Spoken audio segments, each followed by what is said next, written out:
Gentlemen, welcome.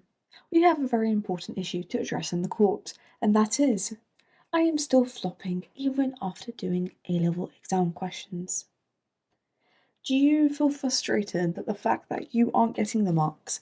Are you having crash outs every single day and crying over your subjects because you're like, I've put in so much work and there is no turnout, there is no payout for me. Am I just gonna flop my A-level exams? Am I even going to get into the uni that I want to get into? Is this it? Are my parents gonna think that I'm a disappointment? Don't worry. Relax, relax, relax. All is well, all is well. Let me hold your hand and enlighten you on what you need to do if you're in this position. Who am I to even tell you? You see, in 2023, I got 3 stars in biochem maths and now I'm a dentistry student. So I pretty much know what I'm doing. However, you can see this from my results.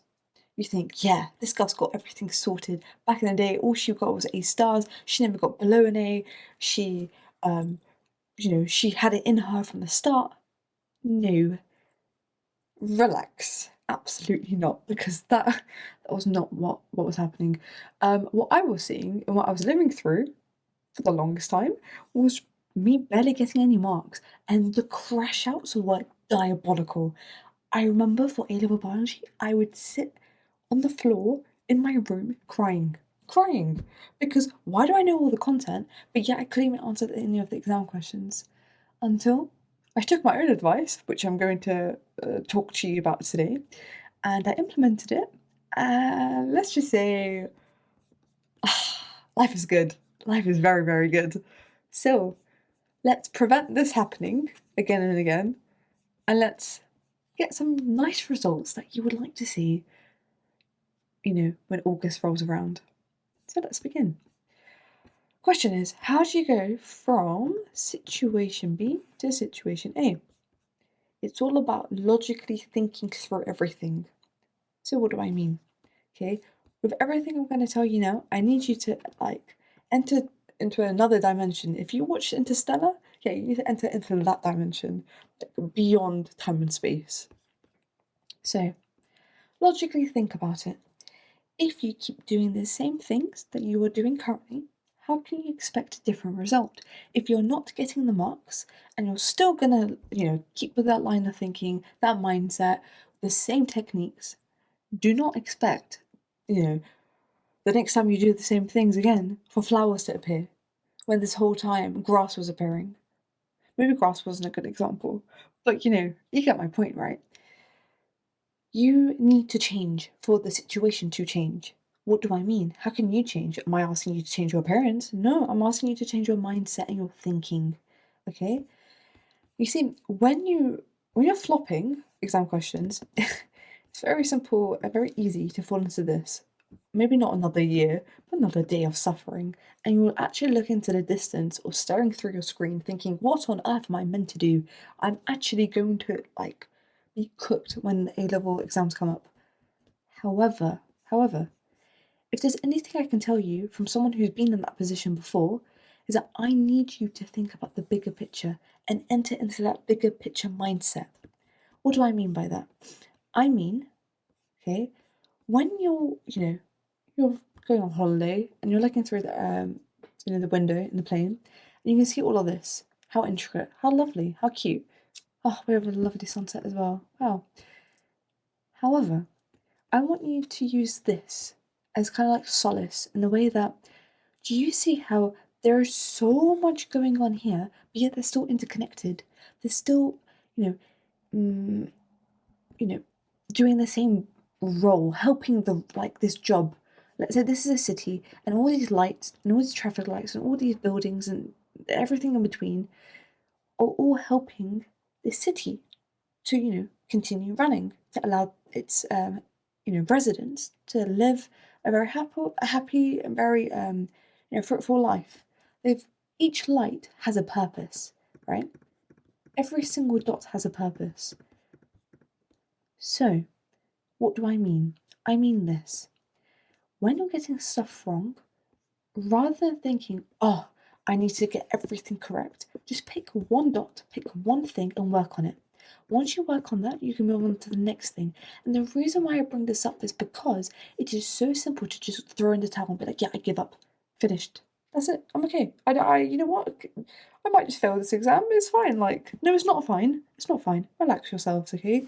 Pick one dot and then work on it and continue on. Because the thing is that it's, as I said, it's very easy to just throw in the towel. And if you take it, step by step, rather than getting overwhelmed by the bigger picture, like the bigger concept of like, oh, I need to get an A star for my like dream university, and I'm not getting an A star, I'm getting D's right now. That's like you're going to get into panic mode.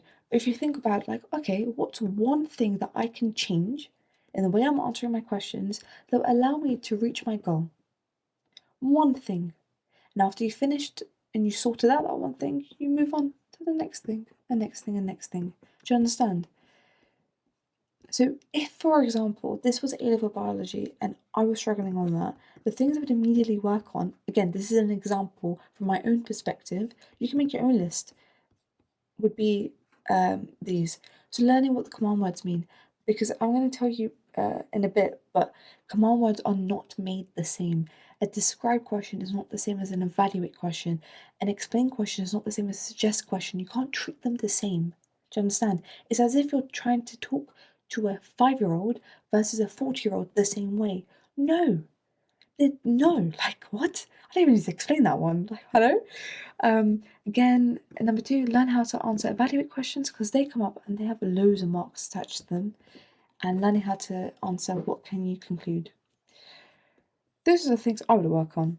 And I have many reasons as to why. If you want to figure and understand why, I have an exam question command word playlist for A-level biology, so I'd recommend you look at that if that's something you're struggling with. But let's continue on. The biggest hack is to see how other people do the exam questions. Because at the end of the day, if you could do it, you would have gotten the marks, but clearly you can't. So you need to get enlightened by someone else, quite simply. So go onto YouTube and look for exam question walkthroughs. There are so many out there. Maths, teeming. YouTube is teeming with them. Chemistry, loads. Absolutely loads, especially my chem guy, pick up him. For biology, oh hello, I'm in the picture. I teach exam technique. So there's me and there's other people. You literally just need to write the topic, be like exam question walkthrough, OCRA, AQA, whatever. Okay, A level, and then just see how they think, because you rather get a correct thought process opposed to getting a right answer, which is an answer you just memorized from the marks without understanding how to get that in the first place. Because the moment the question changes subtly, you're going to be thrown off guard because you're like, wait, pause. This marking that I memorized, actually, this was for a question that said A, but this question is saying A and B. Now what happens? Do you understand? This is why the mindset approach matters so much and why it's so important to see how other people do the exam questions. Okay, so I want to show you this.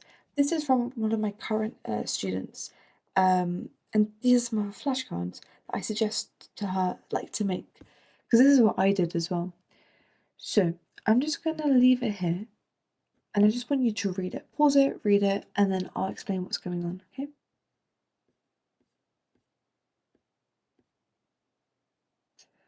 Right. So what you can see, if I use this as an example, is that she's got the exam question from the paper written here. No problem. This is a 6 marker. If you know, you know. And then here, as her answer, right? Her answer, yes, she's got the mark scheme. However, she's got mindset stuff. She's got stuff that she can remember for next time. And maybe potentially a similar question came up, or this like any questions from a specific topic came up, she would have these things in the back of her head because she's going to keep like going over this. So, for example, she said this is the type of question that you need to use as a reminder of the importance of really annotating questions.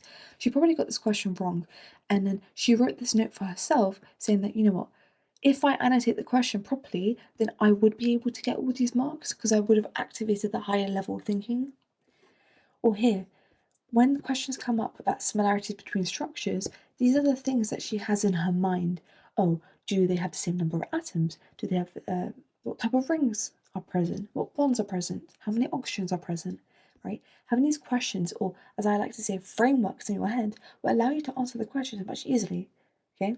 Because the thing is, with A levels, yes, there's a lot of repetition, but the questions aren't going to come again and again verbatim. They're going to have subtle differences. So that's why frameworks like this are so important. Okay?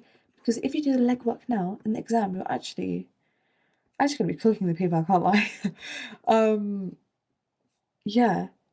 So for example, if you look over here, okay, this is explain why whatever is an example of conservation. She says, state the obvious. Often things that were mentioned in the question are also part of the mark scheme. It does not hurt to mention things that are right there in front of you unless they've stated clearly to you not to mention them, basically. So these are like hints for herself, frameworks and hints.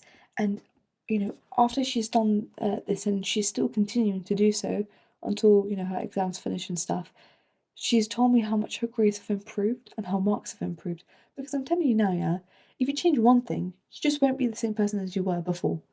And if you change two things, you won't be the same. Now imagine if you keep changing, keep evolving, then, well, you're not going to be flopping, and actually, you're going to be acing it. And that's the goal. So rather than it being another, let's say, a day of suffering, be another day of happiness. Let me spell that. Yeah, another day of happiness, okay? So overall, what you need to do is use a lot of thinking, okay? What do I mean by that? Look at exam question walkthroughs, understand where they're coming from. Why do they think like this? Why have they approached the question in this way? And every time you get overwhelmed, just remember the bigger picture mindset. Take one thing, improve on it, move on to the next thing. Don't look at it as if, oh, I need to get an A star and I'm on a D. No, just look at it as, okay, I'm on a D, but what's one thing that I can improve? Okay, after I've done that, what's the next thing? Just be very logical and methodical about this because you do not want to overwhelm yourself. But anyways, I hope that was useful and I look forward to hearing what you have to say in the comment section. I'll see you in the next one. Bye bye.